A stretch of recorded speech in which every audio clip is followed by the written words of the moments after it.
Welcome, dream weavers and aspiring empire builders. Look at you, sitting there, eyes gleaming with a hunger for more, a fire in your belly that whispers, there has to be another way, and you're right, there absolutely is. Before we dive into the secrets that transform lives, do me a quick favor. If you're ready to unlock your potential and build real wealth, hit that like button right now. Drop a comment below and tell me one dream you're ready to chase. And most importantly, subscribe and ring that notification bell so we can reach more incredible people just like you who are ready to change their lives. Let's build this community together.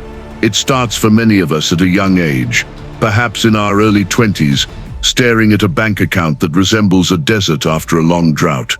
Broke, bewildered and convinced that a big break is just around the corner.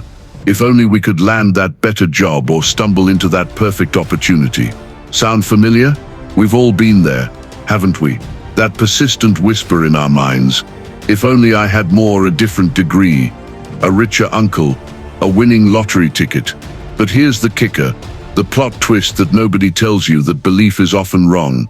Many spend years chasing the mirage, believing that external circumstances are holding them back. Then something shifts.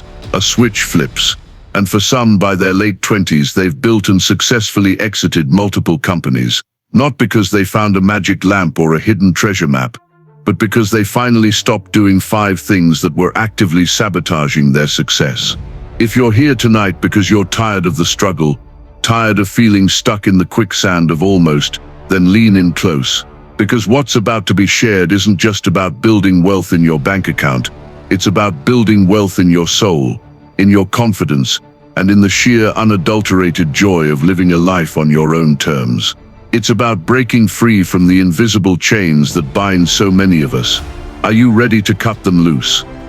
Number 1. The quitting epidemic. Why jumping ship keeps you poor and miserable. Let's talk about the number 1 habit that's silently draining potential. Quitting. Every single time something gets a little uncomfortable, a little hard, a little boring, what do? We jump ship. We hit the reset button. We convince ourselves that the next shiny thing will be the answer. Think about it. We see it everywhere, don't we? The person who wants to get in shape. They start with a popular fitness program, full of fire and enthusiasm. A month later, they're over it. This program didn't work for me, they declare, packing their bags for the next trending workout. 3 months later, and another new routine is the answer to all their fitness woes. And then they wonder why nothing works for them. My friends, nothing works for you because you don't work. It's not about the vehicle, it's about the driver. Many keep popping from one opportunity to another, from one side hustle to the next, convinced that the grass is greener on the other side. But what if the grass is only greener where you water it? This isn't just about business, it's about fitness. It's about relationships. It all works the same way. The moment things get uncomfortable, we start looking for an exit strategy. We tell ourselves, this isn't the right opportunity, or it's too hard, or there's too much competition. And what are those? Excuses, my friends. Plain and simple. You know what happens when you constantly quit. You don't just stay poor in terms of money, you stay poor in terms of confidence. Every time you throw in the towel, you chip away at your belief in yourself. You reinforce the idea that you can't handle discomfort, that you're not capable of seeing things through. Discipline is what makes you rich, not just in dollars and cents, but in character, in resilience, in the sheer satisfaction of knowing you conquered something difficult.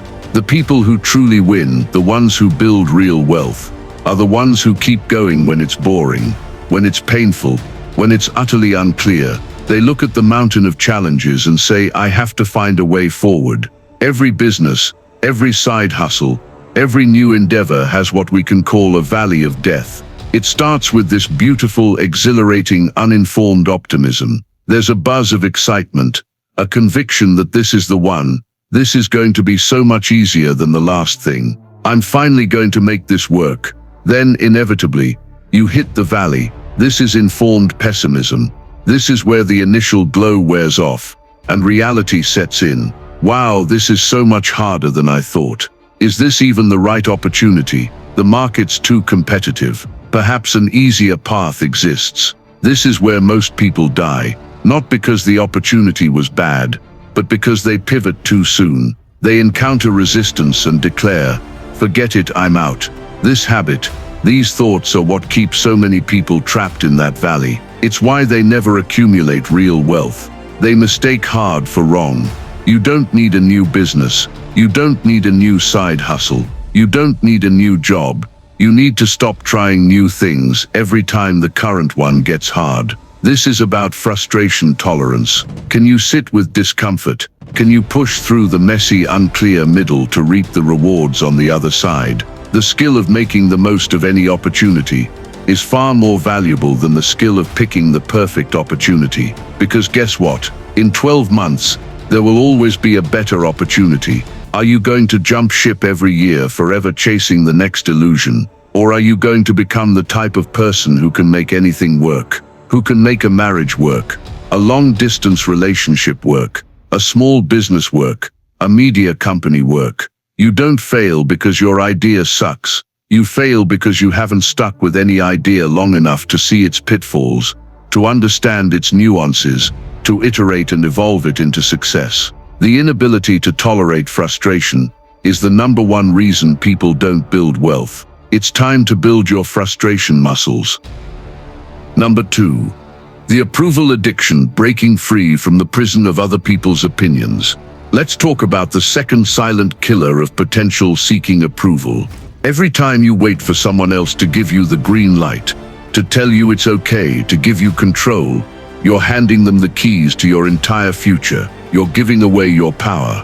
Consider the individual who decides to make a significant life change, perhaps moving to a new city with limited funds and no established connections. The initial reaction from family and friends often ranges from concern to outright disbelief. "You're crazy, what are you doing?" There might be zero immediate support, but something inside often just knows there's no need for their permission. This path feels right. And here's the real gut punch. When we look at the people we admire, the ones who are where we want to be, and ask ourselves, would they do something like this? The answer is often a resounding yes. That's often the first time in life that someone truly breaks out of what feels like a lifelong prison of constantly seeking approval. We may have been outsourcing our confidence to everyone else. And you know what? Many are probably doing it right now, perhaps by consuming content and hoping for an external directive. But when that leap is made, when the decision is taken to do something that feels right for ourselves, confidence is reclaimed. It's like having been lending it out to 100 different people, and suddenly it's all recalled. It feels incredible to finally say, I can just decide to do something because I want to do it. I approve of this message, and it often ends up being one of the best decisions of an entire life. Here's a challenging question for you. The people you're thinking about right now, the ones whose approval you crave, who are judging your every move, do they even have the life they want? Seriously, ask yourself that. If the answer is no, then why on earth are you listening to them? Most people are waiting for permission from individuals who aren't even achieving their own goals, let alone helping you achieve yours. They ask their parents, their spouses, 12,000 people on social media, hey, what do you think? Should I do this? And then they feel paralyzed by conflicting opinions, more confused than ever. They default to doing nothing. The truth is, asking for opinions does not create clarity. Action creates clarity. Approval creates confusion. And here's the uncomfortable reality. Most people give you advice based on their fears, not on their knowledge. They tell you what didn't work for them, or their parent, or their sibling, and implant that fear in you forever. Anyone who's successful, anyone who truly makes money, got there by conviction, not consensus. One could even go so far as to say this: if everyone approves of your decision, it's probably wrong. Be bold enough to walk your own path. Number 3. The investment mirage. Why betting on yourself is always the best ROI. Now let's tackle the third wealth killer, chasing investments before you've even bet on yourself. You're out there trying to multiply money when you haven't even learned how to consistently earn it. When many successful individuals first started, After taking terrifying leaps into the unknown with limited funds, they didn't rush to buy stocks or crypto. No, they bought courses. They paid for mentors. They invested in programs. They literally spent every dollar they had on themselves. Every penny went into how they could get a better return on their skills. Consider the phrase, "You can't put lipstick on a pig." It may sound crude, but it makes one look inward. It highlights that one could wear fancy clothes, drive a nice car, pretend to be whoever they wanted. But if they hadn't invested in becoming the person they wanted to be on the inside, it was all just a fake, a lie. So every dollar was taken and invested in oneself. And that, my friends, is often the single best investment one could ever make. Many people say they regret their early years, but for those who maximize them by pouring every resource into themselves, they wouldn't be where they are today. It's a complete mindset shift, one that often continues indefinitely. The best investment one can make is still in oneself, in the things one can control, in the skills one can cultivate, in the character one can build. Many people have a few thousand saved, maybe even $50,000, and immediately their mind jumps to, how do I get rich? Crypto, stocks, but they won't invest in a trainer, a course, a mentor, a coach, or even proximity to people who are where they want to be. They won't take the risk to get a job that will genuinely move them forward. You don't even know how to earn money consistently, and yet you're trying to multiply it. It's completely backward. In the beginning, the greatest return on investment you will ever get is in your skill set, in your character, in who you are.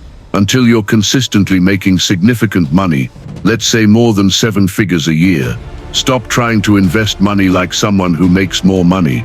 Instead, ask yourself, how can I use this money to build myself? You are the greatest investment you will ever make. If you can turn $1,000 into $10,000 purely through who you become and the skills you acquire, that return will blow any market return out of the water. Make yourself too valuable to ignore. It might not pay off tomorrow or next week. You won't be refreshing your crypto account for that dopamine hit. But in a year, in 2 years, in 3 years, it will pay off exponentially. Why? Because in this instant gratification world, patience is one of the rarest and most powerful qualities anyone can possess. If you're getting value from this video and want to see more content like this, please hit the like button and smash the subscribe button. It means the world to me, and it really helps the channel grow. I'm on a mission to hit 100,000 subscribers, and with your support I know we can get there. Now that you've liked and subscribed, let's continue with our discussion. Number 4. The Broke Whisperers. Why listening to unqualified advice keeps you stuck. This one hits hard for a lot of people, but it's crucial. Stop listening to broke people. You're taking money advice from individuals who haven't made money, and then you wonder why you're stuck in the same financial rut. Think about it.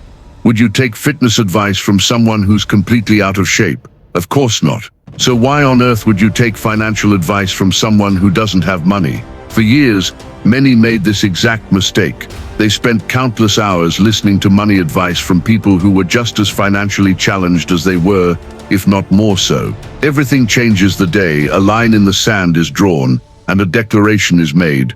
From this moment forward, I will only take money advice from people who have money. It sounds incredibly simple, almost too simple to be true. But here's the thing, we're so programmed to listen to the opinions of our friends and family, our parents, our neighbors. They all have something to say about what you should do with your money.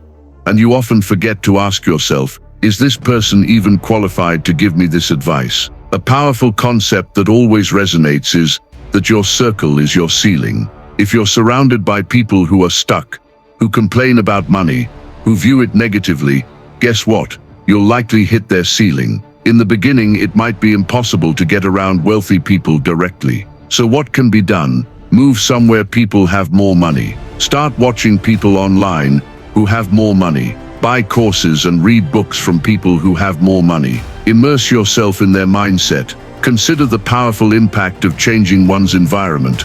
Moving from a familiar, perhaps stagnant, setting to one with a different financial culture can be a profound money shock. Just observing the relationship wealthy people have with money, even from afar, hearing conversations in restaurants, walking public spaces, being in a gym, it can create an entirely new narrative in one's mind. One might realize their lifelong relationship with money was flawed, and they wouldn't have known that unless they'd changed their environment.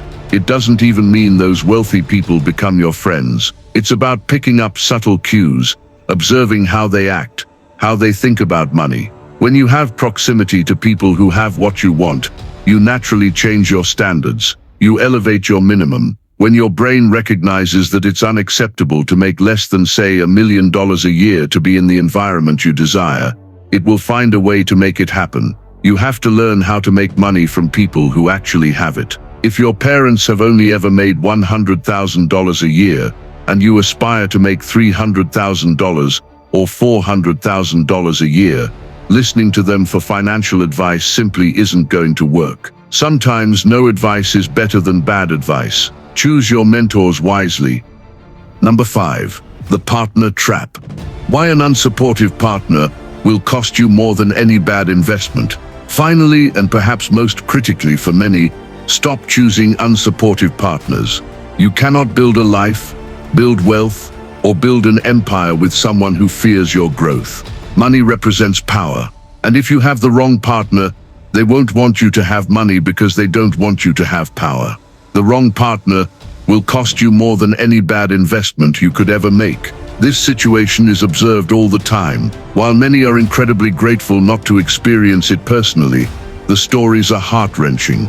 Imagine a highly successful individual whose performance begins to degrade after entering a relationship with someone who views money negatively, or who believes that working hard is inherently bad. One might watch them dull their shine, put out their own light, and take fewer risks. Why? Because the person closest to them is sowing seeds of doubt into their mind on a daily basis. Whether you like it or not, and this is a hard pill to swallow, the people you're closest to, especially your spouse or partner, are going to shape the majority of your thoughts. They're going to shape your reality. They're going to shape how you see yourself. The harsh reality is that nothing will steal your potential faster than a partner who resents your success. Again, it's not just about money, it's about power.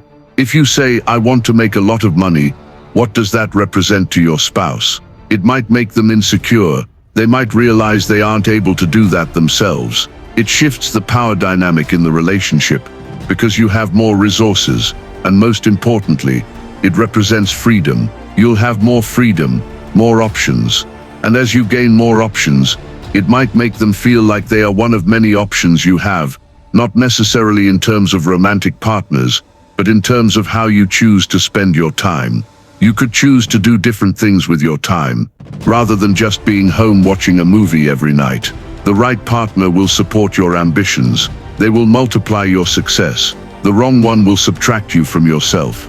Building wealth, building anything truly worth building, life in general, is hard enough. You don't need someone sabotaging you, making you feel worse about yourself, opposing everything you want. You want someone who makes your life better, not worse. Someone who makes you more confident, not less. If anything being said right now is triggering you, if you feel a knot in your stomach, then you're probably with the wrong person. It's time to have some incredibly honest, difficult conversations. So to sum it up, staying poor is remarkably easy. You just do what feels good in the moment. You avoid hard conversations. You listen to people who have no business giving you advice, and you avoid taking any of the actions that truly matter. But if you genuinely want to be wealthy, not just with money, but with meaning, with fulfillment, with unwavering confidence in your life, then you have to start doing the exact opposite of all 5 of these things.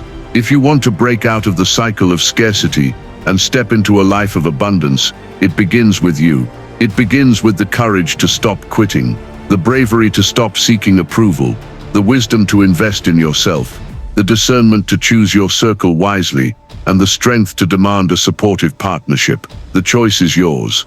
Will you continue down the easy path, or will you forge a new one, filled with purpose, prosperity, and unparalleled joy? If this message resonated with you, if it sparked even a flicker of hope or determination, then please take a moment to like this video, comment below with the number one habit you're ready to cut from your life, and subscribe to join our growing community of action takers and dream builders. Together, we can change our stories and build the lives we're truly meant to live.